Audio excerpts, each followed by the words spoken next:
Vous savez, je ne sais pas si on peut dire qu'il y a de bonnes ou de mauvaises situations.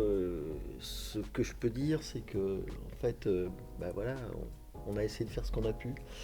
On n'a pas toujours été aidé. Des fois, on a rencontré des gens sympas. Des fois, on a travaillé dans l'adversité. On a essayé de faire de notre mieux. Et puis maintenant, on se rend compte qu'on est devenu des stars. Qu'est-ce que c'est très difficile à vivre, en fait. Qu'est-ce qu'il y a? Il y a un problème? Oh, Non? Tu peux continuer hein, si tu veux. Tu peux enchaîner sur le fait que oui, c'est une très bonne situation, sauf quand c'est une mauvaise situation, par exemple. oui, oui, c'est clair. Mais pour reprendre la... Essayer de répondre et faire le clin d'œil à la question, c'est avant tout des rencontres. Oui, c'est vrai, c'est avant tout des rencontres, surtout D'être humain, voilà, voilà, des gens qu'on a croisés à des euh, moments où on ne pouvait pas, où on ne savait pas et qui nous ont aidés. Mais moi, ce voilà. que je dis, en tout cas, ce que je dis, c'est que je chante la vie, je danse la vie, quoi.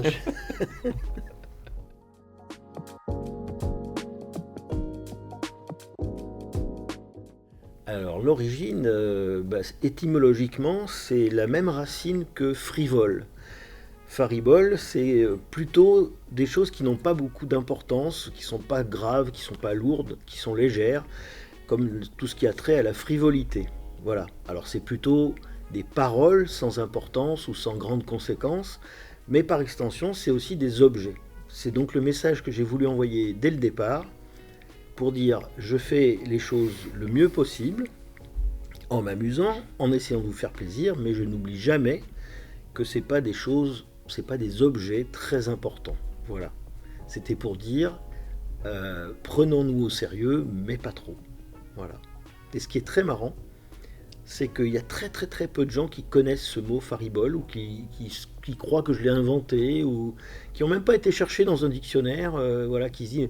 Et alors à la fin, ils le prononcent mal, frabiole, farbiole ou je sais pas quoi. Voilà. Babiole. Babiole.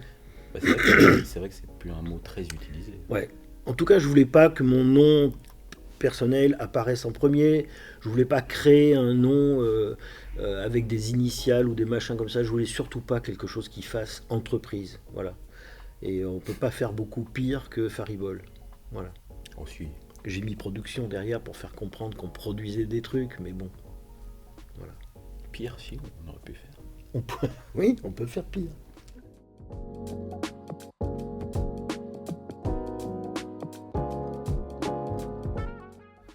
Alors, la figurine, bah, je crois que c'est un truc qui vient de l'enfance, hein, avant tout. Moi, enfant, j'adorais les jouets. Alors, ça paraît un peu bateau quand on le dit, parce que je pense que plein d'enfants, globalement, aiment les jouets, sauf que en grandissant, c'est un truc, moi, qui m'a pas lâché. À tel point qu'à des moments, je me suis dit, oh là là, t'achètes encore des jouets, à ton âge, c'est plus vraiment... c'est peut-être pas très sérieux. Et du coup, bah, par extension, comme j'ai toujours bien aimé bricoler tout un tas de choses dans ma chambre à l'époque, bah, m'est venue l'envie de faire mes propres figurines, mes propres jouets.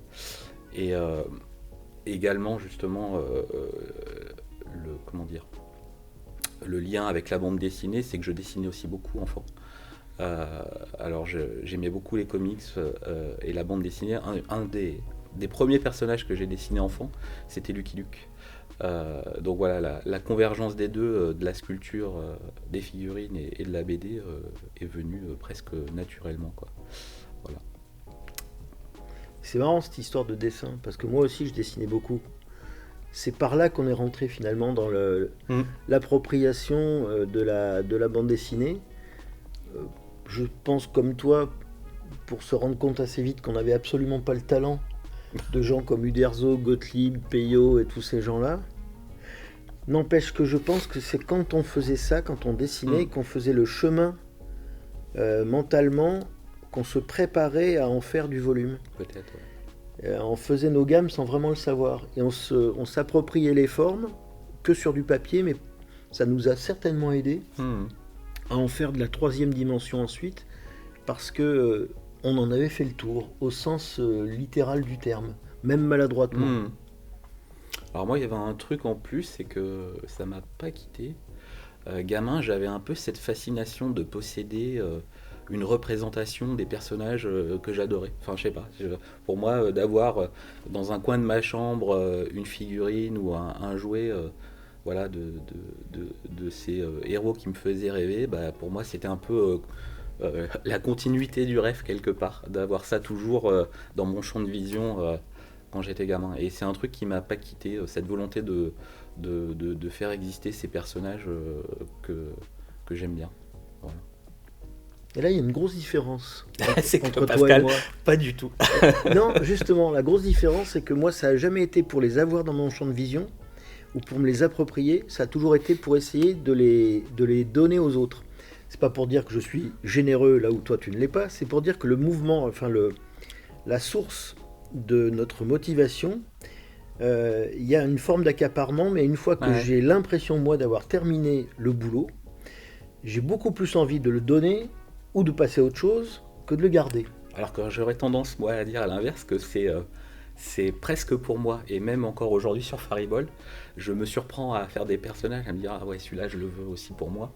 Donc à C'est faire marrant. le truc, ben, à faire cette démarche que j'avais un peu gamin, c'est de dire, tiens, je l'ai pas ce jouet, bah, je vais me le faire. Je vais me le Donc faire. inconsciemment, là encore sur un personnage bah, qui sera révélé, je l'espère, dans pas trop longtemps, je l'ai fait en me disant, ah ouais, je l'ai jamais trop vu sculpté comme ça, bah tiens, je vais me le faire. Mm. Et puis bah, en plus, il est produit par Faribol, donc c'est pas mal. Ok, on fait ça.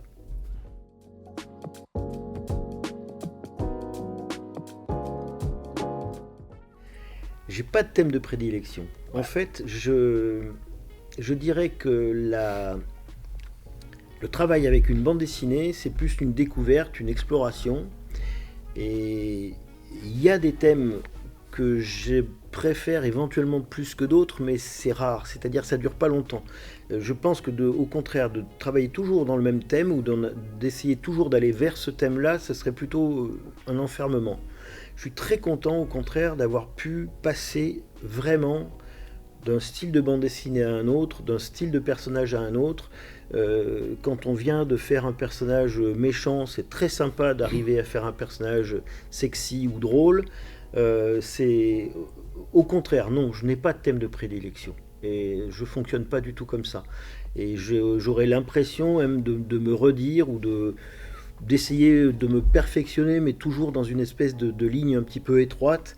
Alors que, au contraire, c'est une des richesses de ce genre de métier, enfin, de la façon dont j'ai essayé de le pratiquer, c'est d'essayer vraiment de varier les thèmes, les styles, voilà, dans la limite de ce qui me plaît. C'est-à-dire que je ne suis pas effectivement allé vers certaines formes de bande dessinée, vers certaines cultures de bande dessinée, parce que ça me parlait moins. Il y a quand même des limites. On a quand même des limites, voilà, on peut le dire. Quoique.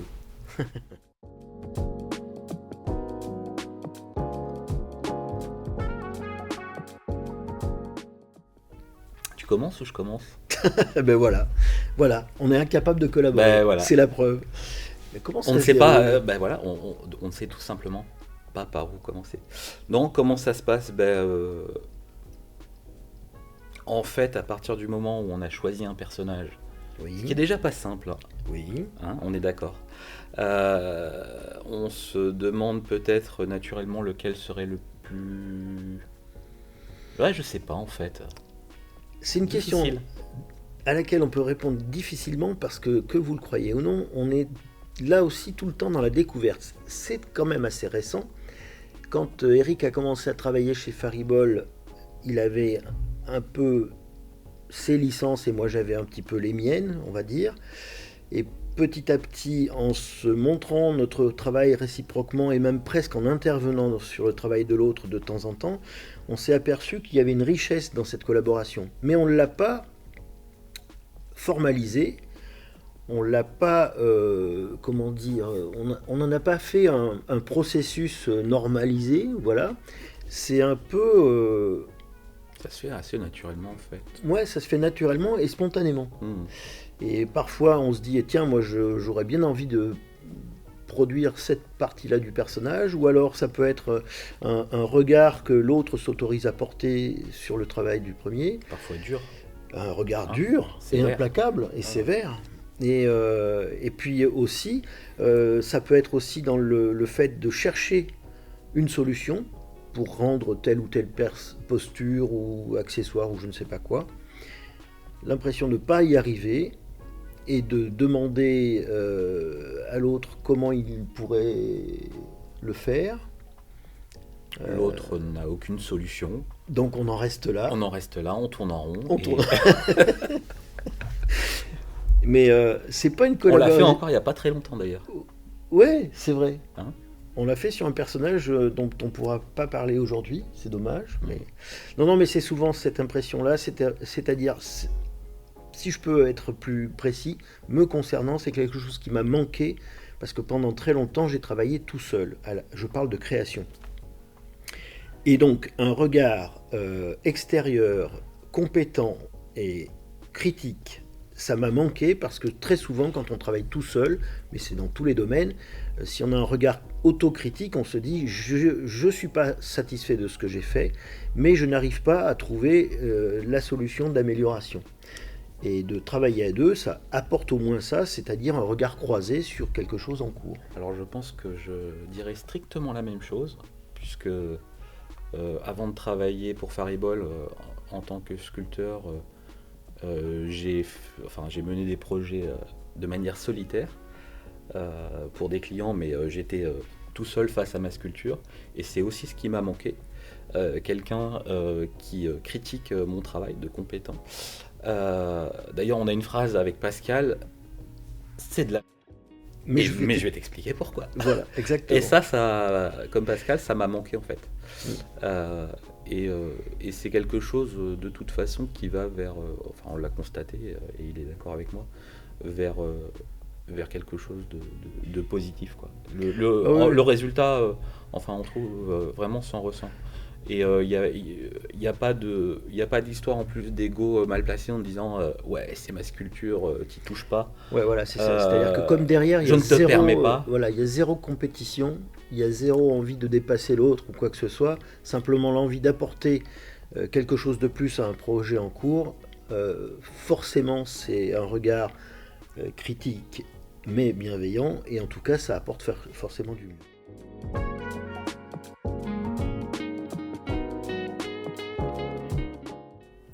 Alors non, c'est totalement de l'escroquerie. Bah oui. Non. Alors oui, c'est vrai que la 3D, en fait, on l'a intégré un peu progressivement. C'était un peu une sorte de découverte chez Faribol.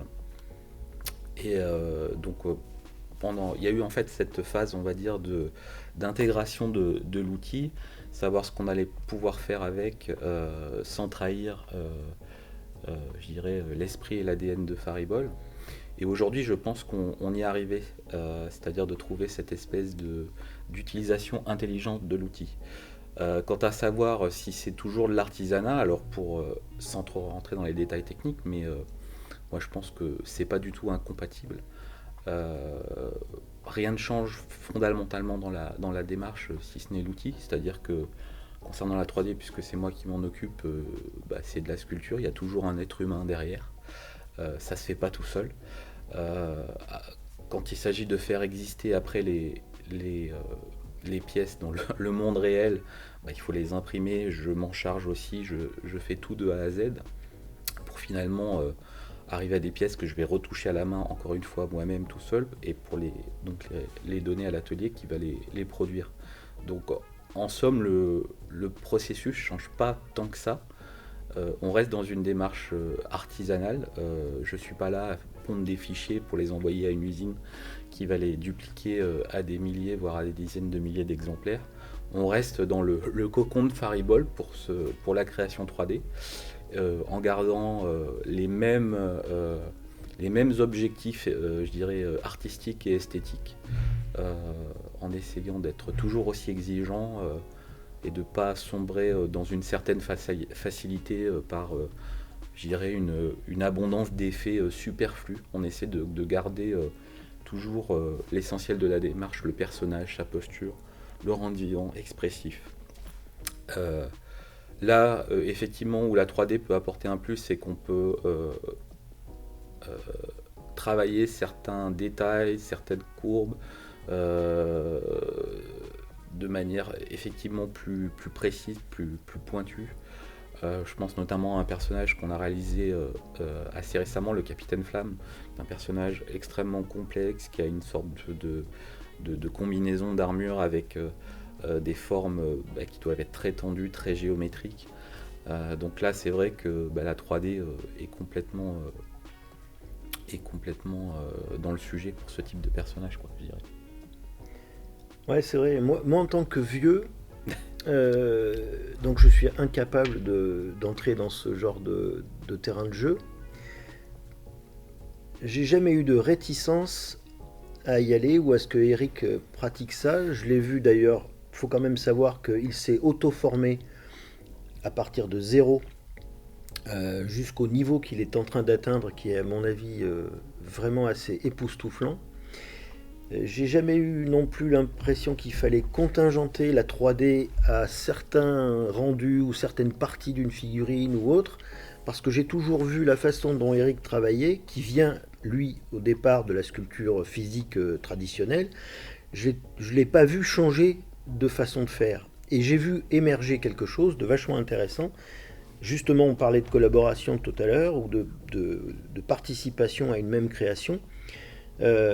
On arrive à faire maintenant se marier les deux techniques pour des raisons, je dirais, parfois techniques mais parfois artistiques. On arrive à mélanger la 3D et la sculpture traditionnelle. On arrive à passer de l'une à l'autre en utilisant ce petit objet magique qui s'appelle le scan, qui est une espèce de passerelle entre le monde réel et le monde virtuel en permanence. Alors, sans rentrer dans des détails techniques, ce qui est certain, c'est qu'on a l'impression de vraiment enrichir notre outil, mais doublement. C'est-à-dire qu'on n'a pas fait d'un côté la sculpture traditionnelle et de l'autre la 3D.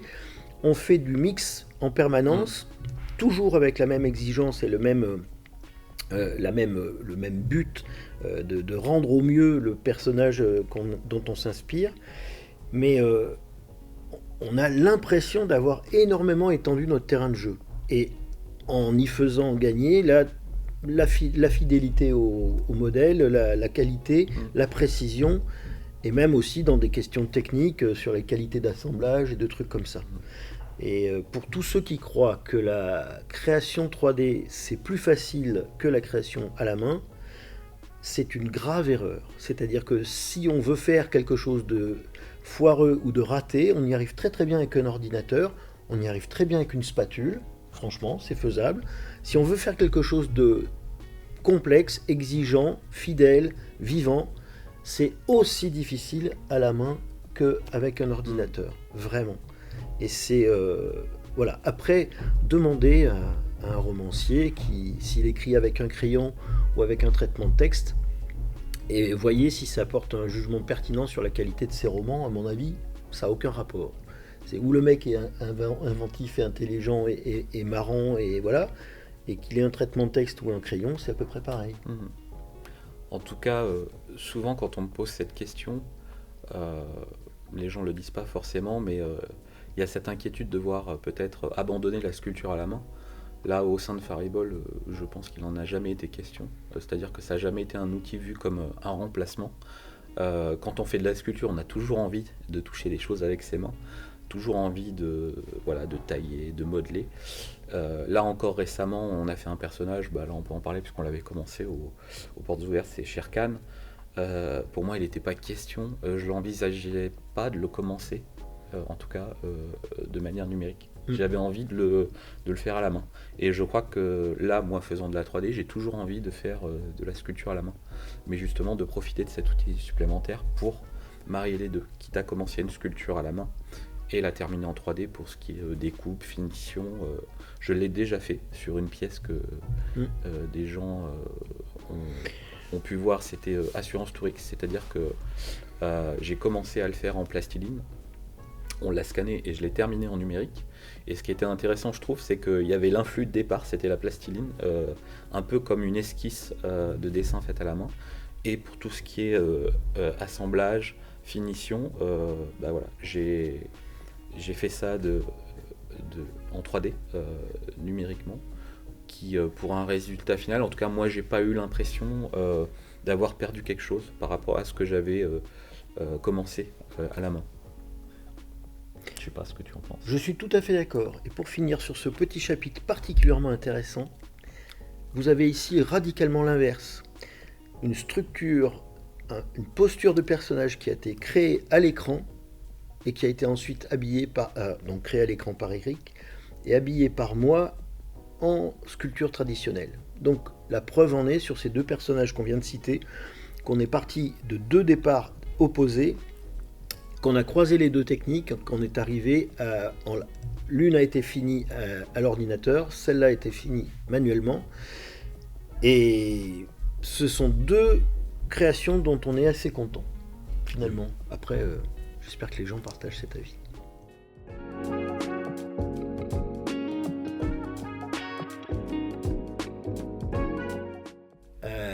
Comment on fait pour l'imaginer en 3D ? Eh bien, on ne l'imagine pas en 3D. On le fait en 3D. C'est-à-dire que, pour moi, la démarche qui ressemble le plus à ce que tous les gens connaissent, c'est la recherche de la ressemblance. C'est-à-dire que si on dit à n'importe qui quelle est la tête de Serge Gainsbourg, quel est le visage de votre mère, ou etc., ces gens-là sont capables de se dire oui, si je la reconnaissais, si je la croisais, j'arriverais à la reconnaître. C'est exactement le processus que j'essaye de faire, d'opérer en ce qui me concerne. J'ai dans la tête l'image, je peux même la rafraîchir cette image-là en lisant les albums d'un personnage. Voilà, ça va être un Schtroumpf, ça va être Astérix ou n'importe qui. Et après, je ne me sers plus de ça et j'essaye, en faisant émerger le volume, de faire apparaître cette fameuse ressemblance. Est-ce que je le reconnais ? Pas encore. Pourquoi ? Parce que son nez n'est pas encore assez gros, parce que ses moustaches sont pas bien placées. Je sais rien, moi. Pour toutes ces raisons-là, j'ai l'impression qu'il y a une ressemblance qui émerge. En tout cas dans les grands traits, dans sa posture également, dans sa stature, dans sa corpulence. Et puis après, quand on arrive... Alors ça sert à faire l'ébauche, c'est-à-dire le premier travail. Après, quand on veut aller plus loin dans le détail, là on a besoin à nouveau de se référer au dessin. Mais c'est vraiment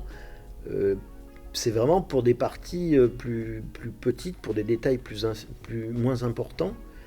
Mais voilà, je ne redessine jamais un personnage à la place d'un autre grand auteur de BD parce que j'ai vraiment pas le niveau et je me l'approprie comme ça en le faisant émerger de mémoire. C'est pas facile à expliquer, mais c'est comme ça que je fais.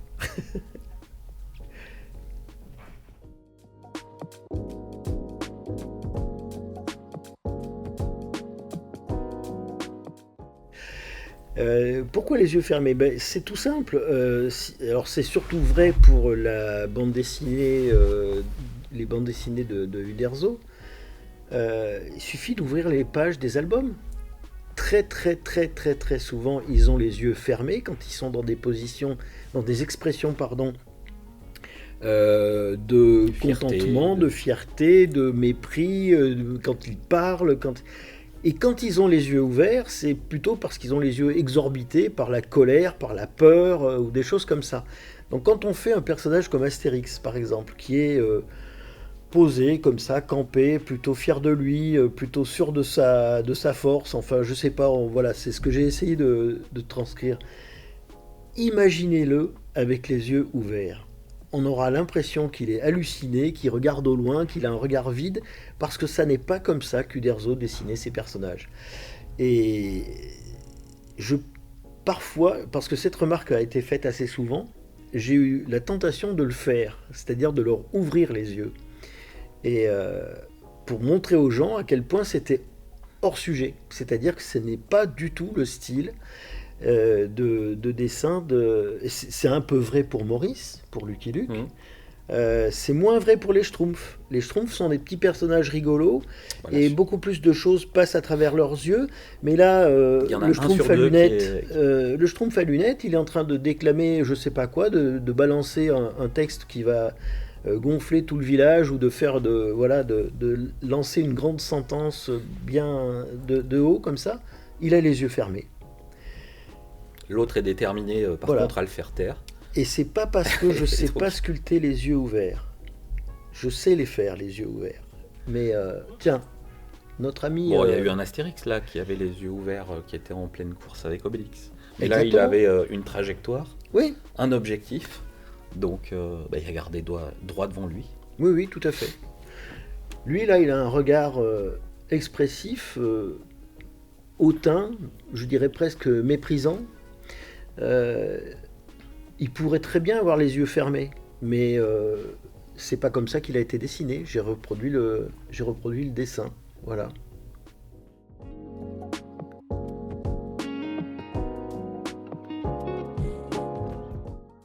Bah, je dirais c'est oui, ça vient probablement. Il aurait fallu pas poser la question. Enfin, pour avoir une réponse strictement technique, la poser au peintre aérographe. Mais de manière plus large, je pense que depuis le début de Faribol, il y a cette volonté de faire des figurines avec ce rendu mat. Je ne sais pas s'il y a une explication ou une origine, mais moi je trouve que c'est extrêmement raccord avec l'origine des personnages, à savoir le papier et la bande dessinée. C'est vrai que la tendance est plutôt de faire des peintures satinées brillantes sur l'ensemble des personnages résine.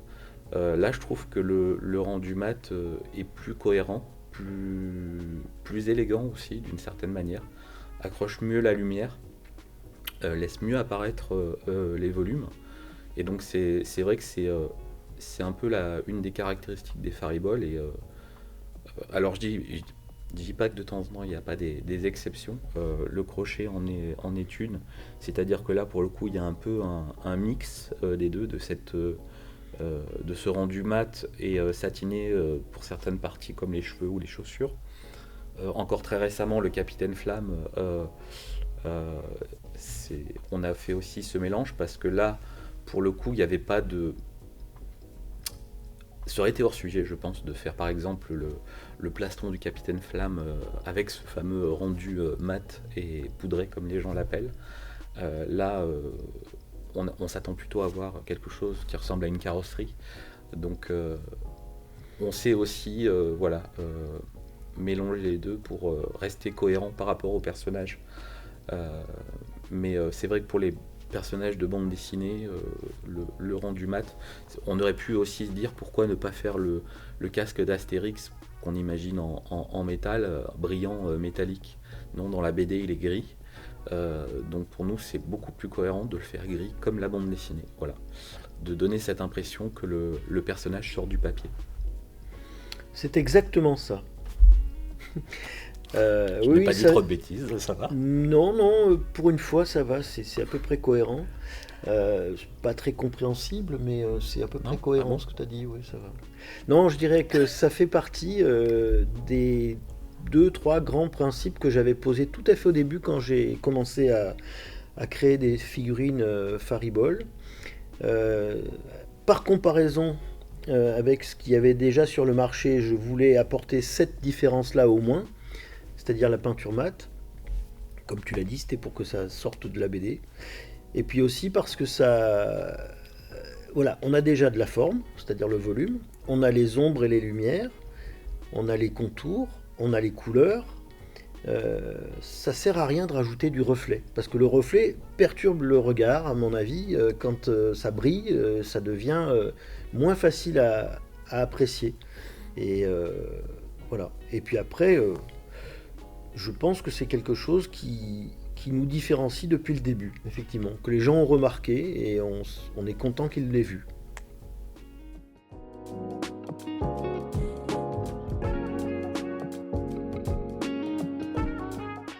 Alors nos méthodes de fabrication, j'ai toujours dit qu'elles étaient un peu à la limite entre l'artisanat et l'industrie. Alors quand je dis industrie, il ne faut pas non plus exagérer, mais c'est les principes qui président à la conception d'une pièce. C'est une des raisons pour laquelle nos pièces sont segmentées en plein d'éléments. C'est pour pouvoir avoir sur chaque petite partie d'une figurine une peinture qui soit appliquée donc à l'aérographe ou au pistolet pour avoir des peintures bien nettes, bien belles et surtout des détails poussés à l'extrême. Donc on est sur une approche un petit peu industrielle, mais sans les moyens de l'industrie, sans les grosses machines et les grandes quantités de personnel, etc. Donc voilà, l'exigence elle était au départ sur le fait que en segmentant comme ça les figurines, on arrive à avoir, pour en fabriquer une succession d'actions simples. C'est un peu ça qui est industrialisé, et surtout dans le but d'avoir une série qui soit vraiment uniforme et standard. Ça aussi c'est un peu un principe industriel, c'est-à-dire que les 500 pièces ou les 350 figurines d'une série soient à très très peu de choses près similaires les unes aux autres. C'est d'ailleurs ce que nous demandent les licenceurs. Quant à savoir si on peut s'approprier ces moyens-là quand on veut travailler tout seul dans son coin en hobbyiste, c'est possible de le faire. Il n'y a rien qui empêche quelqu'un de créer un personnage ou de le sculpter, de lui couper les bras, les jambes, la tête, etc., de traiter chaque partie individuellement, et puis ensuite de les rassembler pour avoir une sculpture qui soit non pas monobloc, mais composite. On peut même agrémenter ça, comme nous on le fait, de certaines parties en métal, en cuir, en ficelle, pour aller plus loin dans le détail. C'est pas du tout quelque chose d'inaccessible, ça ne nécessite pas des gros moyens. Je rappelle qu'on est une entreprise artisanale, donc on n'a pas des gros moyens, des moules à injection, des presses, des trucs comme ça. Donc avec des petits moyens, c'est faisable. Et c'est même quelque chose qui permet à quelqu'un qui voudrait faire ça individuellement, un hobbyiste, ça lui permet à lui aussi d'aller plus loin dans le détail. Il y a certains endroits dans une création, dans une figurine, qui sont difficiles d'accès. Pour aller bien finir tous les petits recoins, bien les poncer, et parfois c'est utile et intéressant de séparer une partie d'une autre pour pouvoir accéder à tous les endroits.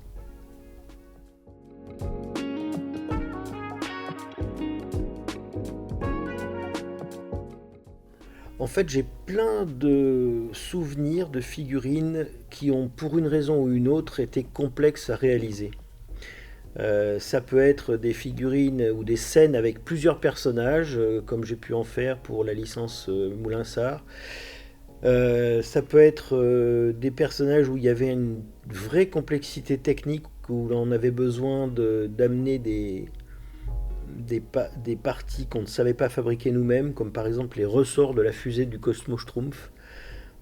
Ça peut être pour des raisons de finesse ou d'équilibre, et j'ai pas l'impression qu'il y en ait une qui ait été plus difficile qu'une autre. C'est très...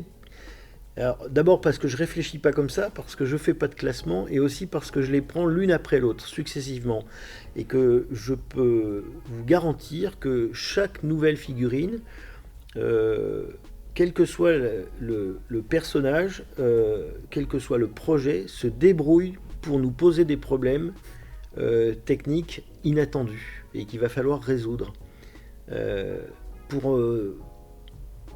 Je dirais que pour être assez simple, sur cette figurine-là par exemple, où on peut trouver que tout ça, ça découle à peu près normalement et tout ça, sachez que la lame de l'épée, fine comme celle-là, c'est quelque chose qui a été très difficile à réaliser. Pas à sculpter, mais à produire en série. Et puis d'autres fois, on peut avoir trouvé des astuces techniques qui nous semblent très évoluées, très, très complexes, et que les gens trouvent juste normales. Donc on n'a pas la même vision en plus que les collectionneurs. On ne voit pas les choses pareilles. Alors moi, me concernant, j'en ai une en tête. Pascal pense, je pense, tu vois... Oui, je vois. À laquelle je fais référence. C'est Cléopâtre. Je m'en souviens. J'irais presque jusqu'à dire qu'elle a été faite un peu dans la douleur. C'est-à-dire que du début, je dirais quasiment jusqu'à la fin, j'en étais pas content. J'ai beaucoup hésité, ça a été beaucoup de doutes, à tel point qu'à un moment, je sais pas si tu t'en souviens, j'ai essayé de te convaincre de la mettre à la poubelle et de la recommencer, quitte à trouver un autre visuel. Parce que je sais pas, j'arrivais pas à trouver quelque chose qui fonctionnait dans son visage, la posture, enfin je tournais en rond, j'avais l'impression de vraiment pas y arriver. Euh, Et c'est là justement qu'on peut reboucler sur la question de la collaboration, parce voilà. que moi, depuis le début, j'étais sûr qu'il allait faire une Cléopâtre splendide. Je la voyais déjà dans les tout débuts de son travail. J'ai passé mon temps à le convaincre qu'il fallait qu'il continue. C'est vrai que c'était dans la douleur. N'empêche que moi, j'y ai cru depuis le début et lui, il n'y a jamais cru. Le résultat final, c'est que c'est la plus belle Cléopâtre en 3D de tous les temps. Voilà, c'est simple. De l'univers Mais connu. pas grâce à toi, parce que toi, tu n'y croyais pas, mais grâce à moi. Moi, j'ai rien fait. Je t'ai juste coaché Oui, oui, c'est vrai, c'est pas faux. en mode arrêtez. C'est pas de la. Elle est super jolie, etc. Il Et y en- c'était vrai. Il y en a une autre, toujours dans l'univers d'Astérix. Là, c'est pas le même type de, comment dire, de difficulté, parce que pour les personnages, j'ai pas eu de mémoire beaucoup de difficultés. C'est plus par les aspects techniques, c'est à fond les Gaulois. On est parti de cette idée un peu folle qu'on a proposée aux éditions Albert René en disant bah, on va faire une scène dynamique avec Astérix et Obélix qui courent. Et puis quelque part on balance un peu ça en se disant bah ouais, un peu évident, mais en fait comment on va faire parce que c'est vrai que sur les deux personnages, autant Astérix, bon, c'est un petit personnage, le faire courir, tenir sur un pied, bon, ça se fait, c'est pas forcément simple, mais ça se fait. Obélix, il y a tout un tas de problématiques forcément liées au volume du personnage, et ça a commencé, je dirais, dès le début de la sculpture, où celui-là, je l'ai sculpté de manière traditionnelle, j'en ai cassé l'armature tellement il était volumineux. Et jusqu'au travail sur la résine, où il a fallu trouver des astuces pour l'évider, pour le rendre plus léger, pour essayer de compenser l'énorme porte-à-faux qu'il a, parce qu'il tient effectivement sur son pied arrière. Visuellement, d'un point de vue de sculpture aussi, c'était d'imaginer des vues qu'Uderzo ne représentait jamais. Donc ça a été aussi techniquement un petit peu costaud. Mais pour un résultat, je crois qu'il... Ouais, parce qu'il y avait le projet qui avait derrière, enfin l'intention qui avait derrière ce projet, c'était de se dire, on est bien d'accord que Obélix en train de courir, ça a déjà été fait, ça a déjà été sculpté, mais pas bien. On s'est permis d'avoir un regard critique sur ce qui avait déjà été proposé par d'autres fabricants, où Obélix ne courait pas d'une manière dynamique. Pourquoi ? Parce que quand on court, on a à peine les pieds qui touchent le sol, et là en l'occurrence, il y a juste son gros orteil qui est en contact avec le sol, et que c'est surtout pour cette raison-là qu'on a l'impression qu'il est en train de courir. Et donc, moi je savais bien au départ que ça allait être un gros problème, mais je me doutais qu'on avait la solution. Surtout La qu'il preuve, avait- c'est qu'on l'avait. Surtout qu'il a des toutes petites jambes. Il a des toutes petites jambes, il a un très gros ventre, etc. C'est Obélix, mais si on le fait avec les pieds posés à plat, on n'aura pas de problème technique, il va bien tenir, mais il ne courra jamais. Voilà. On voulait, pour une fois, avoir un Obélix qui court en vrai, comme un vrai athlète. Avec un petit Qu'il est. chien qui a les oreilles au vent. Hein. Voilà, exactement. Et les nattes aussi qui flottent à l'arrière. C'est ça. Voilà.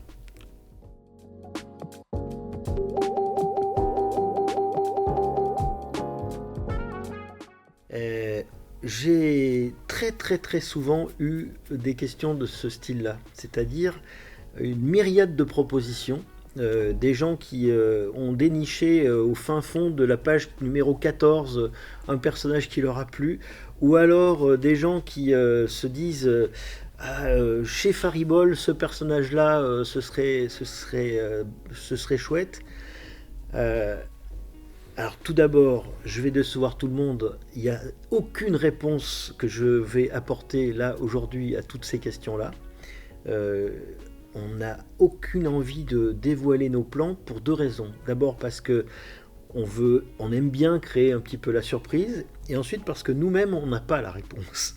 C'est-à-dire que c'est comme une histoire qui se fait en chemin, et qu'en fonction des résultats et des succès précédents, en fonction de nos envies, en fonction de l'actualité éditoriale, en fonction de tout un tas de trucs, ou parfois des personnages qui tombent dans l'oubli ou d'autres qui ressortent du néant, eh bien on veut se laisser cette liberté-là. Et évidemment que si dans toutes ces propositions-là je disais oui à une, ou à deux, ou à trois, ce serait comme une espèce de promesse et que les gens se mettraient à attendre ça et ce serait un peu décevant pour tout le monde. Donc l'effet de surprise, c'est pas désagréable, enfin j'espère pour les collectionneurs que c'est pas trop désagréable, et on va rester sur cette intention-là.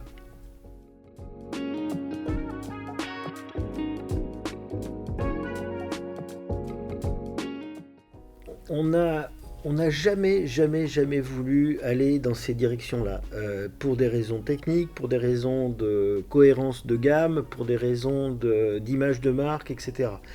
Donc on pourrait dire qu'un des grands principes des figurines Faribault, c'est d'être statique, enfin pas raide, hein, mais non articulé, sans effet technique du style du son, de l'image, de l'odeur, des trucs comme ça, de la lumière,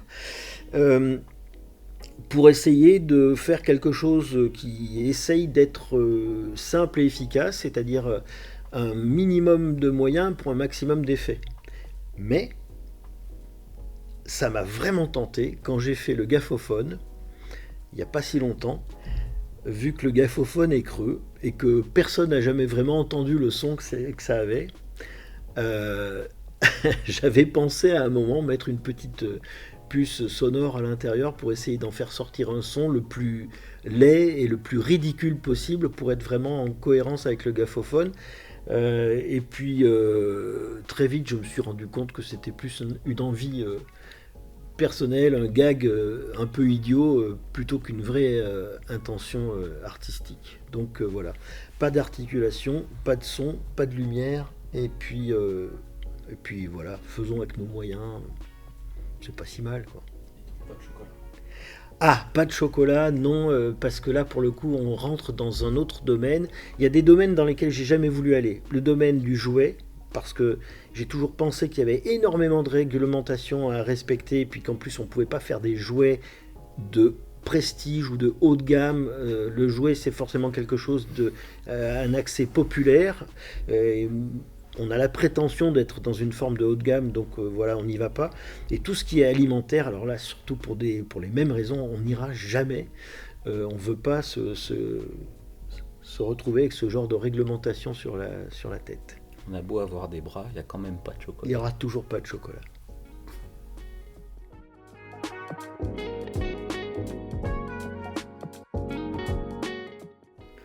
C'est pas affaibli, c'est un peu raréfié, c'est pas pareil. On en a fait pas mal des pin-up, on n'a jamais dit qu'on n'en ferait plus.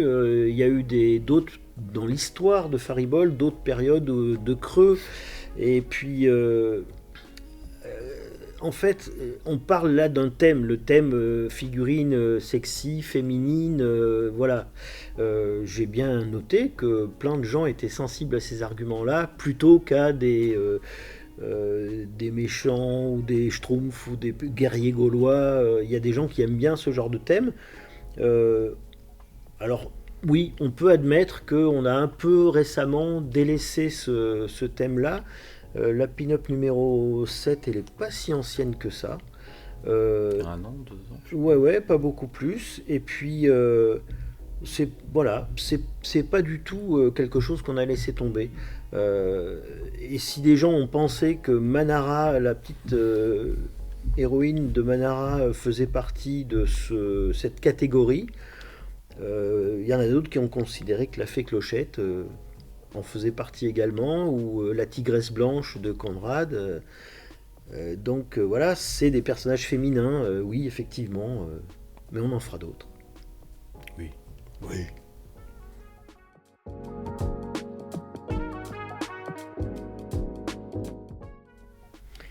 La collaboration avec les ayants droit, on a toujours tout fait pour qu'elle se passe au mieux, et on y est arrivé. Qu'est-ce qu'ils veulent, les ayants droit ? Ils veulent que quand on s'occupe de leur personnage, d'abord sur le plan juridique et commercial ça se passe bien, que sur le plan artistique ça se passe bien aussi. Ils veulent un petit peu récupérer de l'argent, mais faut quand même savoir que nous, avec notre positionnement, notre gamme, on leur propose des séries assez courtes, Donc par rapport à ce que peuvent proposer des gens qui sont dans l'audiovisuel ou dans la figurine de grande consommation ou dans le jeu vidéo ou des trucs comme ça, nous ce qu'on propose comme rétribution, comme royalties, c'est des toutes petites sommes. Donc on pèse pas lourd chez eux. Par contre on leur fait plaisir, j'espère qu'on leur fait plaisir, parce qu'on leur apporte une vision un peu haut de gamme, un peu fouillée, un peu précise, artistiquement exigeante de leur personnage. Donc ça leur plaît. Et ce qui fait que ça mène parfois à des collaborations vachement sympas. Par exemple, sur la licence Astérix, qui est un petit peu le domaine de notre bon Éric de Laval, je pense que là, Oui. on a une collaboration vraiment sympa. Ouais, hyper sympa. La dame qui s'occupe effectivement des validations, on a vraiment une très très bonne relation avec elle. D'ailleurs, si elle nous regarde, on l'embrasse. Non, mais c'est vrai. Je dirais c'est hyper précieux parce que elle a en l'occurrence un regard très très très juste et hyper utile, voilà, pour nous quand on est dans le processus de création. Et en tout cas, la concernant, ouais.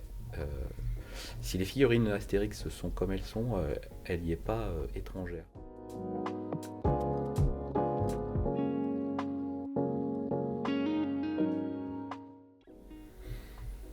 Oula, difficile de répondre à ça.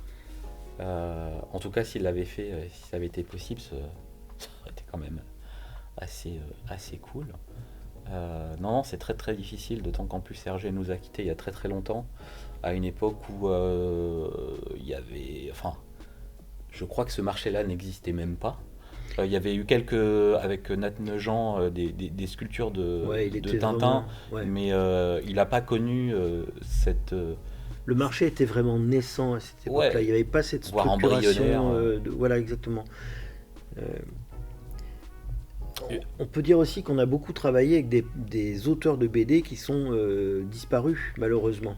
Donc la réponse, on ne l'a pas. Est-ce qu'on aurait apprécié ça? Est-ce qu'on l'aurait bien vécu ou pas?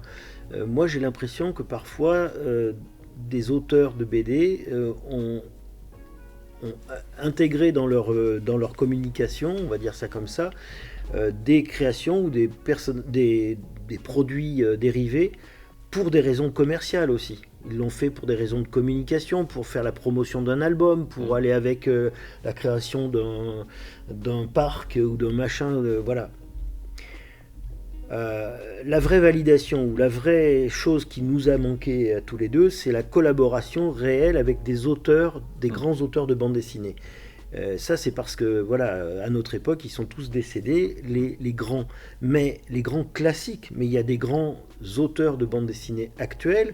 Moi, je me souviens encore récemment ma collaboration avec Mathieu Bonhomme autour de sa version de Lucky Luke. C'était super, quoi. Et à la limite, je m'en fous un peu qu'il ait la figurine dans son bureau ou qu'il la montre quand il passe à l'écran ou un truc comme ça. Ce dont je me souviens et qui est vraiment resté marquant, c'est qu'on a bossé ensemble. C'est moi qui sculptais, d'accord, mais on a bossé ensemble sur cette figurine, sur tous les petits détails et j'avais l'impression de lui faire quasiment une sorte de cadeau et lui me faisait le cadeau de son regard critique. C'était super, mais on l'a pas souvent. Toi, t'as rencontré Uderzo?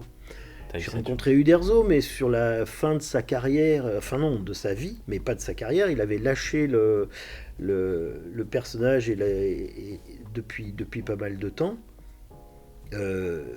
C'était pas du tout comme si j'avais travaillé avec Uderzo du temps où il était encore le dessinateur d'Astérix. Et puis c'était assez bref, il était vraiment âgé. En tout cas, il a eu l'occasion de voir des Fariboles, ça c'est à peu près... Oui, mais c'est plus symbolique qu'autre chose. Voilà, vraiment la collaboration, même il y a longtemps, avec Zep, ou toi avec Arthur de Pince. Voilà, ça c'est des trucs assez rares et assez précieux. C'est avant tout le côté humain qui vous intéresse. Ouais, parce que vraiment, moi, c'est le regard qui m'a le plus manqué, c'est celui de Franquin. J'ai quand même beaucoup fait de choses avec Franquin. J'ai l'impression qu'on aurait pu s'entendre. On ne s'est jamais croisé, bien entendu, pour des raisons historiques. Et j'aurais bien aimé connaître le regard qu'il posait sur les créations, sur les sculptures que je faisais, parce que j'ai toujours eu l'impression d'arriver vraiment en dessous de ce qu'il dessinait, tellement ce qu'il dessinait de manière vivante et de manière cursive, spontanée. Et voilà. Bon, je l'aurai jamais, mais c'est pas très grave. Il y a plein de collectionneurs qui nous disent qu'ils aiment bien ce qu'on fait. Bon, bah voilà, ça nous suffit, c'est déjà pas mal. C'est pas trop mal. C'est pas mal, Voilà. j'avoue.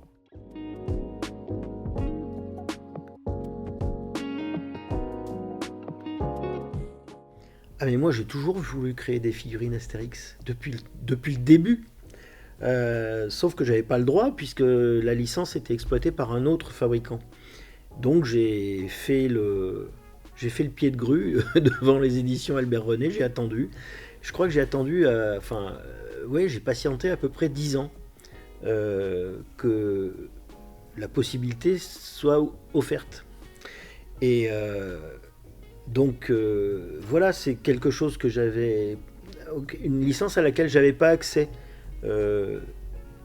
Mais ça me semblait incontournable, ça me semblait nécessaire et normal de faire des figurines sur la base de Astérix. Et comme ça, l'avantage d'avoir ruminé pendant 10 ans, quand je dis ruminé, c'est pas négatif, c'est-à-dire j'ai fait plein d'autres choses en attendant, mais d'avoir attendu pendant 10 ans, ben, ça m'a permis de mûrir le projet et de me projeter dans le jour où je travaillerai enfin sur cette licence-là. Et ce qui est assez marrant, c'est que ça, peu de temps après, ça a coïncidé avec le moment où Eric est venu travailler à l'atelier.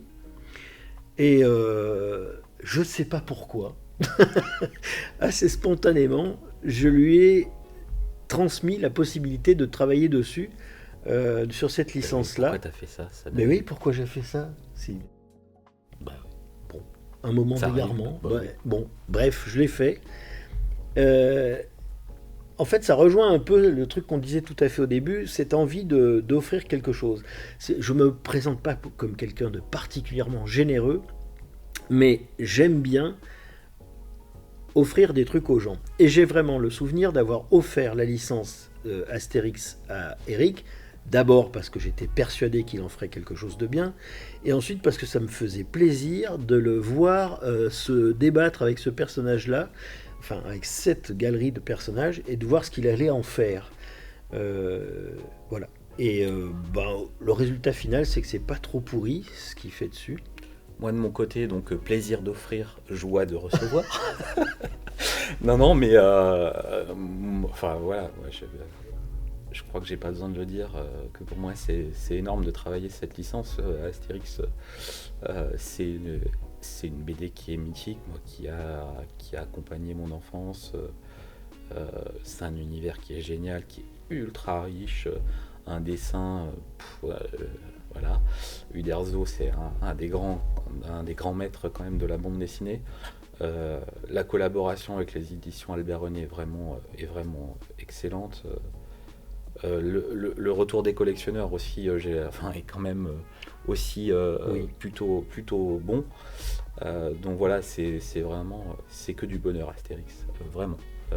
À chaque nouveau personnage que je traite ou qu'on traite à deux ou que Pascal traite, enfin voilà, on est toujours dans le même état d'esprit vis-à-vis d'Astérix, mais d'autres licences aussi. Mais c'est vrai qu'Astérix, c'est particulier. C'est vraiment... Et c'est une licence sur laquelle on a le droit d'imaginer des scènes ou des postures qui ne sont pas forcément dans la BD. Justement parce qu'on a en face de nous une responsable de la licence qui est ouverte à ce genre de propositions. Alors, on va pas sortir les personnages de leur univers ou de leur gestuelle ou de leurs propos. Voilà, on va les respecter beaucoup, mais c'est une richesse, c'est une opportunité vachement sympa parce que dans l'œuvre d'Uderzo, il y a ce qu'on pourrait appeler des grandes icônes, des passages obligés. Quand j'avais sculpté la couverture de Astérix Légionnaire, c'était un truc qu'il fallait faire. Voilà, c'était un passage obligé, tellement cette image est puissante. Alors que quand tu as créé César ou Cléopâtre ou À fond les Gaulois. À fond les Gaulois, ça ressemble à ce qu'on a vu dans les albums, mais c'est pas des copies C'est strict, ouais. Ouais, c'est- strictes et précises d'une image. C'est donc des choses. Falbala, c'est le cas. D'ailleurs, Falbala, c'est un truc Oui. assez particulier. Ouais, c'est vrai. C'est très Pascal Rodier, c'est le choix d'un visuel de dos. Ah oui. Pour César, c'était le cas, souviens-toi aussi. C'est vrai. Le bon visuel, bah voilà, c'est celui où il tourne le dos. Ça nous laisse une grande liberté, c'est-à-dire qu'on peut imaginer quelle est son expression de visage et quelle est son attitude, compléter une image où le personnage est dessiné que de dos pour des raisons narratives et s'amuser à le montrer de face. Et ben là, l'image existe vraiment, mais elle est tellement incomplète qu'on n'a pas la version de face. Donc là, c'est assez marrant.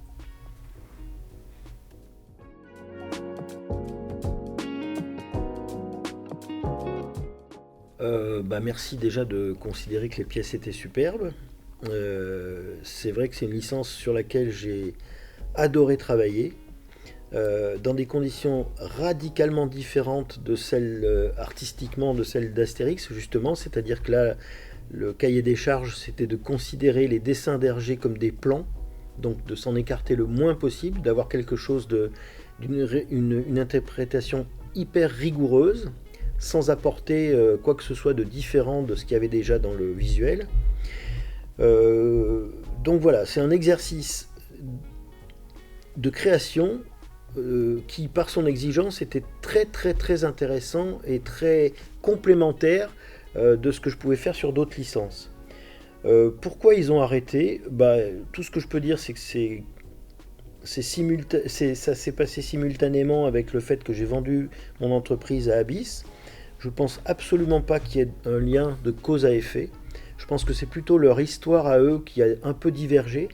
Je pense qu'ils se sont éloignés d'une approche strictement commerciale comme ils avaient avant pour aller vers quelque chose d'un peu plus fondation, un peu plus patrimonial. Donc ils ont un petit peu baissé le niveau de proposition, de vente, de sortie, d'édition. Ça s'est passé plus dans le silence que dans la confrontation, c'est-à-dire il n'y a jamais eu de contentieux, il n'y a jamais eu de lettres nous disant on veut plus bosser avec vous, etc. Faut savoir qu'il n'y a jamais eu de contrat entre Moulinsart et Faribol, c'est-à-dire que j'ai jamais signé et ils ne m'ont jamais proposé quelque chose où il y avait marqué vous devez travailler avec nous pour les siècles et les siècles.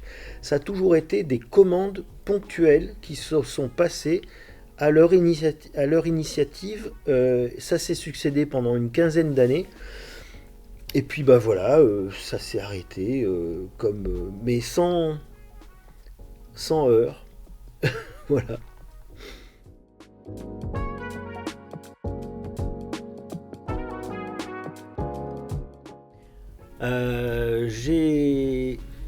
J'ai trois préférences qui me viennent spontanément à l'esprit. La toute première, c'était le Tintin bric-à-brac, ce qu'on appelle l'usine à gaz, une des figurines les plus compliquées qu'on ait jamais réalisées. Alors, j'ai préféré la réaliser, celle-là, non pas pour des questions de sculpture, parce qu'en fait, le Tintin, c'est un Tintin qui marche, mais c'est parce que c'était un défi technique plus qu'autre chose, et que là, on a vraiment, pour la première fois de l'histoire de Faribol, c'est là qu'on a poussé à ce point-là tous les mélanges de techniques qu'on possédait ou qu'on découvrait. Il y a de l'autocollant, il y a de la soudure, il y a de l'accessoirisation, il y a du métal, il y a de la fonderie de plomb, il y a de la résine évidemment, énormément de détails, plus de 70 éléments pour arriver à constituer la figurine. Donc là voilà, c'est notre fusée Ariane en fait. La deuxième qui me vient à l'esprit, c'est une pièce qui a énormément plu aux gens, c'était le Attention Trifon, c'est-à-dire Tintin qui pousse un fauteuil sous les fesses de Tournesol, qui est en train de se casser la figure en patin à roulettes. Alors celle-là, c'est un excellent souvenir parce que je l'ai sculpté, j'étais en vacances, j'étais en Ardèche. Tous les matins, je me réveillais vers 6 heures du matin et jusqu'à 9 heures du matin, avant que tout le monde, toute la famille se réveille, je retrouvais ma plastiline, ma sculpture en train d'avancer. Et celle-là, je l'ai poussée assez loin dans le détail sur l'ébauche, quoi, sur la sculpture proprement dite. Et j'avais déjà, je me rappelle très bien, en train de la sculpter, j'avais déjà l'idée de l'impact qu'elle aurait sur les gens. Et je ne me suis pas trompé parce que vraiment, elle a marqué les gens à cause du mouvement qu'il y avait. Et là, pour le coup, c'était aussi un défi parce que quand chez Moulinsart, ils m'ont demandé de réaliser ça, ils m'ont tout de suite dit mais on sait que vous ne pourrez pas. Et donc évidemment, j'ai dit mais bien entendu que je pourrais. Énervé, ça. Et ça m'a énervé, voilà. Donc comme quoi sur les nerfs on arrive à faire des trucs sympas. Et la dernière, voilà, vous en vouliez une, vous en avez 3 pour le même prix. La dernière, c'est la dernière que j'ai sculptée, c'est Philémon Cyclone, Tintin, Milou sur le dos d'un éléphant. Pour 2 raisons, parce que d'abord Philémon Cyclone c'est un personnage qu'on a très très peu vu en 3D, et moi j'ai adoré ce personnage là, la première BD que j'ai eue, c'était vraiment les cigares du pharaon quand j'étais tout petit, et ce personnage là m'a toujours amusé et fait peur en même temps, il est à moitié fou, il est vraiment très énigmatique pour moi, et j'étais vraiment content de pouvoir le sculpter avec ses porte-chaussettes, avec son air un peu fou. Et l'autre truc qui m'a beaucoup plu dans cette scène, c'est l'éléphant en lui-même, parce que j'ai adoré ces codes de représentation de l'éléphant qu'avait trouvé Hergé. Alors c'est pas la première version, la toute première version des cigares du pharaon, c'est dessiné d'une manière un peu plus cartoon, un peu plus sommaire on va dire, et il a redessiné cet album. Et donc moi c'est cet éléphant-là que j'ai reproduit, qui est pour moi le mi-chemin idéal entre un vrai éléphant et un éléphant de cartoon ou de bande dessinée. C'est suffisamment réaliste pour être un éléphant parfait, mais c'est pas du tout un éléphant parfait parce que les vrais éléphants sont pas du tout comme ça. Donc cet intermédiaire-là, c'est super intéressant. Et puis donc cet énorme contraste entre la masse de l'éléphant et les 3 petits personnages en haut. Et ça fait partie des rares figurines que j'ai faites et qui sont chez moi et que je garde et que je revois avec plaisir tout le temps. Voilà. J'ai les 2 autres aussi, mais c'est normal.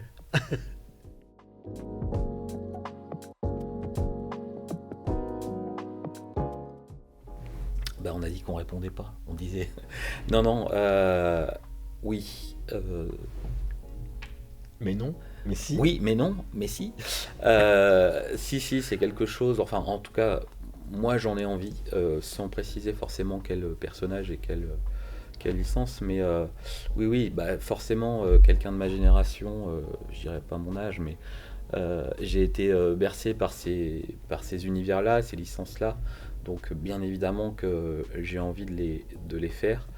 Ce qui ne veut pas dire qu'on va révolutionner Faribol et ne faire que ça.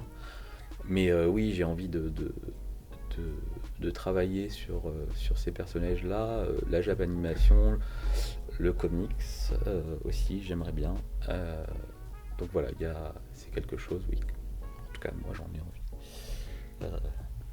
Pascal ? Pascal, il est vieux, donc s'il peut se permettre de parler de lui à la 3e personne. Non, moi j'ai vraiment pas cette culture-là. Donc Japanimation, comics, c'est des choses que je connais d'assez loin et où je me suis pas promené comme j'ai pu le faire dans tout ce qui est la BD franco-belge. Donc je pourrais y aller, mais j'ai pas spontanément, j'ai pas l'intention de le faire. Par contre, c'est assez intéressant de découvrir ça au travers du travail d'Éric, en se disant tiens, qu'est-ce qu'il peut en sortir, qu'est-ce qu'il peut en tirer de ces personnages-là que je connais pas moi-même très très bien. Et voilà, mais c'est plus la surprise, la découverte. Que l'envie. Voilà, moi l'envie spontanément je l'ai pas. Je pense que je pourrais travailler toute ma vie sur sur les Schtroumpfs ou sur Disney, c'est pareil. Disney, on a pris dans Disney une époque qui nous parle à tous les deux. Alors là, on a réussi à faire se rapprocher nos deux générations qui sont si éloignées. Mes 72 ans étaient 23 ans. Autour d'une période chez Disney, pas très très précisément délimitée, mais une période qu'on appelle les grands films classiques, qui vont en gros de Blanche-Neige à quoi, les 101 Dalmatiens, des trucs comme ça, le livre de la jungle, les grands films de dessins animés avec derrière des grands dessinateurs, des grands animateurs, qui pour moi et pour nous deux d'ailleurs sont aussi impressionnants que les grands de la bande dessinée franco-belge. Et là-dedans, on se retrouve sur ces trucs-là parce qu'on a des envies communes. Disney, on en avait très très envie tous les deux. Oui.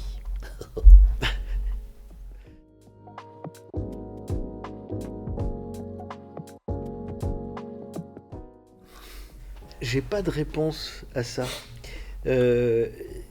Parce que, en fait, il y a plein d'histoires très très différentes qui sont à l'origine des créations.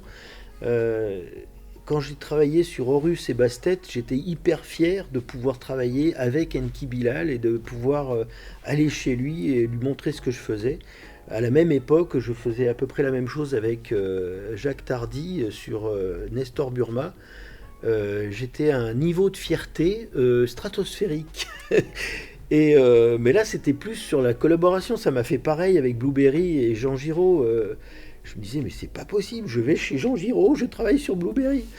Et les résultats, j'en suis fier parce que j'ai l'impression d'avoir bien travaillé. Mais ça n'a rien à voir avec ce que j'ai pu faire sur Tintin, où je suis... voilà, donc j'ai jamais voulu faire de classement en plus, donc ça marche pas, cette question. Mais c'est intéressant, parce que ça m'amène à voir que que je peux trouver du plaisir ou de la fierté ou de l'intérêt dans plein d'histoires différentes de création. Je suis très fier les légionnaires quand même. Bah oui, quand même. Oui, quand même. Hein. Oui. J'aurais tendance à faire un peu le même type de réponse lâchement. Non. C'est vrai que la fierté, ce serait pas forcément sur une seule pièce, même si j'en ai peut-être une ou deux en tête. C'est la fierté ou la satisfaction de travailler sur des univers qui enfant me faisaient rêver et de me dire, dans le cas d'Astérix, quand je vais dans les locaux de chez Albert René, que je suis dans la salle de réunion, je vois tout ce qu'il y a autour de moi et je me dis, waouh, c'est quand même pas mal. C'est de se dire, on a un pied dedans, à notre modeste niveau, on propose quelque chose dans ces univers-là.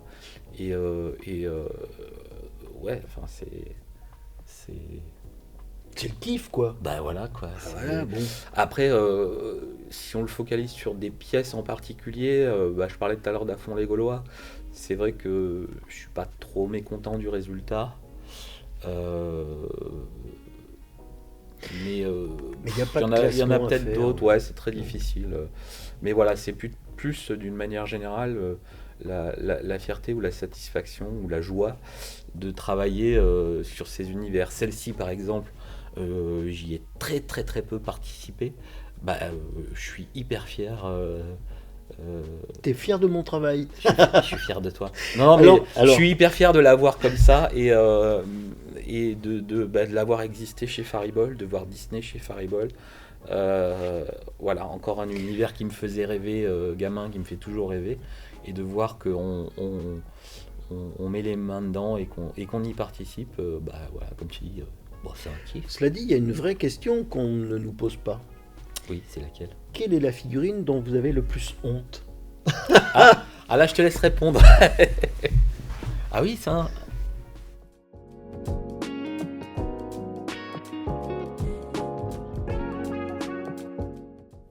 J'y pense, et j'y pense depuis longtemps. Pas parce que c'est un but dans ma vie, mais parce que c'est un truc assez inéluctable. Pour nous tous. Oui. Et la meilleure façon de s'y préparer, c'est de l'envisager. Donc oui, j'envisage ma retraite. La date précise n'est pas spécialement fixée, puis ça n'a pas grand intérêt, mais c'est dans pas très très très longtemps. Et justement, ça fait partie des choses qui m'ont amené à vendre Faribol, à faire venir Eric, à me retrouver dans une position dans l'entreprise qui évolue, qui est un petit peu différente, à commencer à transmettre plein de choses de ce que je sais ou que je crois savoir. Voilà. Il y a un truc que j'ai toujours voulu éviter et que je suis en train d'éviter, c'est le mec qui arrive à avoir dépassé largement l'âge de la retraite, qui est au bout du rouleau et qui s'arrête parce qu'il n'a plus l'énergie ou qu'il est tombé malade ou voilà. Donc je pense à ma retraite comme une période dans laquelle je vais pouvoir faire plein d'autres choses. Et pour pouvoir faire plein d'autres choses, il vaut mieux que j'y arrive dans de bonnes conditions et en bonne santé. Voilà. Et Tu vas faire quoi?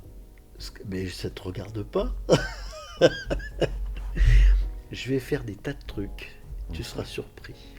Donc on est d'accord pour dire que finalement tout ça avec l'arrivée d'Eric, c'était finalement une espèce de passation de flambeau. Oui, c'est ça. Parce qu'en fait, je le sais depuis longtemps, l'entreprise Faribol, elle est atypique, elle est unique, elle est complexe, elle est fragile. Voilà, tous ces trucs-là, ça fait qu'on ne peut pas dire du jour au lendemain, tiens, voilà les clés, rendez-vous.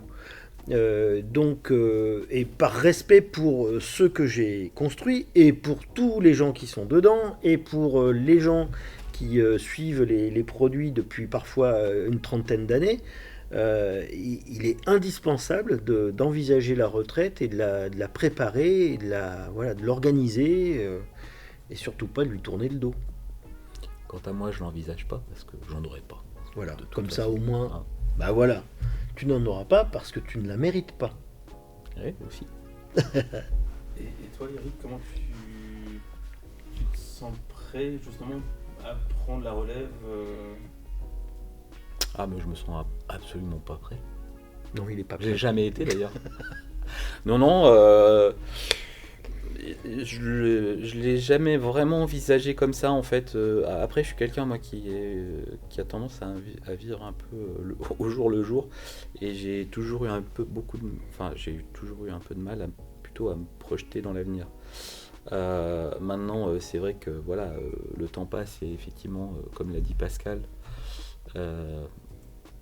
ça se rapproche, donc voilà, de manière, je dirais, presque naturelle. Je pense que ça se met en place, ça progressivement, et puis voilà, il y a un jour où chez Faribol il n'y aura plus Pascal Rodier. Ah tiens, t'es pas venu aujourd'hui? Ah ben non, je suis à la retraite, tu sais bien. Donc là, voilà, il faudra prendre la relève, et j'y compte bien. Pour que Faribol continue d'exister, parce que c'est une belle entreprise, en tout cas moi, à laquelle je suis très attaché, et donc j'ai envie de continuer à la voir exister, à la voir continuer à sortir de belles choses. Enfin, en tout cas, on va tout faire pour. Ouais, ce qu'il faut quand même dire pour résumer sur ce plan-là, c'est que c'est quand même assez inespéré d'avoir, en ce qui me concerne, créé quelque chose d'aussi atypique et d'arriver à tomber sur une personne comme Eric qui présente toutes les caractéristiques nécessaires à justement continuer l'histoire. Parce qu'il n'y a pas que des histoires de capacité technique ou artistique, il y a aussi des histoires vous l'avez probablement ressenti, j'espère, de complémentarité dans l'état d'esprit, de complicité, de trucs comme ça. Ça aussi, ça me permet d'envisager de manière concrète et tangible le fait de me mettre à la retraite, parce que je me dis, voilà, je sais au moins ce qui va se passer après, c'est que c'est pas repris par n'importe qui, ou par quelqu'un qui serait pas tout à fait dans les clous. Voilà, c'est vraiment assez important, et pour moi c'est super rassurant, justement. Pour toi non, bien entendu, mais chacun... Est-ce qu'on peut parler d'une relation, alors le mot va être un peu poussif, mais est-ce qu'on peut parler d'une relation âme sœur, âme frère de travail, justement, parce que tu as cherché une personne à qui tu pouvais confier ce travail de toute une vie, finalement. J'ai pas vraiment cherché, j'ai plutôt trouvé. C'est-à-dire que si j'avais essayé de définir un profil, je pense que c'est comme ça que c'était la meilleure manière de me planter. C'est plutôt une espèce de découverte ou de processus qui se fait un peu tout seul. Là pour le coup il y a de la chance, mais il y a aussi une forme de bonne intelligence, une sorte de complémentarité, tous ces trucs-là. Après, ça reste de la vie tout ça, c'est-à-dire que je constate juste que dans ce domaine-là, ça se passe vraiment de la manière la mieux que j'aurais pu espérer.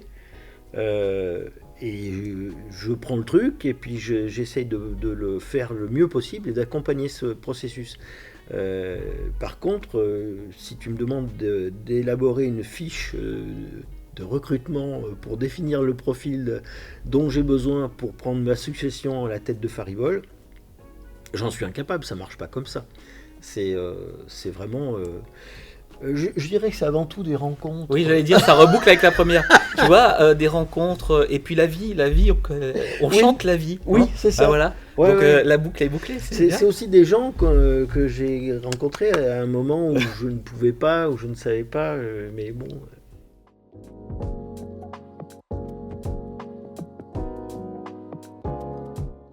Parce que l'idée du nom, c'est toi. Hein. Mais non, c'est pas que des fariboles, c'est vraiment des choses importantes. C'est-à-dire presque une vingtaine de personnes qui bossent, certains depuis presque 30 ans. Des tas de petites astuces technologiques et de savoir-faire et de machins accumulés. Plus de 200 créations qui ont pour la plupart rencontré un vrai succès auprès des collectionneurs. Un truc quasiment unique, c'est de la fabrication 100% française, locale. Une aventure artistico-économico-artisanalo-humaine, machin. C'est pas des fariboles. On est vraiment sur quelque chose d'important, même si c'est tout petit. Voilà, c'est ce que je voulais dire. C'est que c'est bien entendu pas là-dessus que repose le chiffre, le PIB français, on est d'accord. Je l'ai déjà dit, on apporte des pécadilles dans les maisons d'édition avec qui on travaille par rapport aux autres droits qu'ils peuvent vendre. Donc on n'existe pas économiquement. Mais par contre, non, c'est vraiment quelque chose d'important. Je dirais presque écologiquement. C'est-à-dire qu'on fait partie d'un biotope fragile et qu'il faut entretenir, mais on en est vraiment une partie intégrante. Et je pense que ce qu'on diffuse, sans parler des figurines, ce qu'on diffuse, c'est-à-dire cette conception de l'entreprise ou de l'atelier, qui est quelque chose en perdition complète dans tout un tas d'autres domaines d'activité, c'est primordial. Voilà. On est, comment dire, des oiseaux-mouches, des hérissons, on fait partie de la biodiversité. On est un peu atypique, un peu différent, mais on est vraiment... Enfin, ça, c'est un truc dont je suis très fier. Beaucoup plus que de certaines figurines ou d'une autre ou d'un machin comme ça, mais de l'ensemble de la faribolitude. Que dire de plus? Parfait. Pascal, Eric, merci beaucoup. Eh ben écoute, On vous remercie. C'est vous, hein, merci à vous.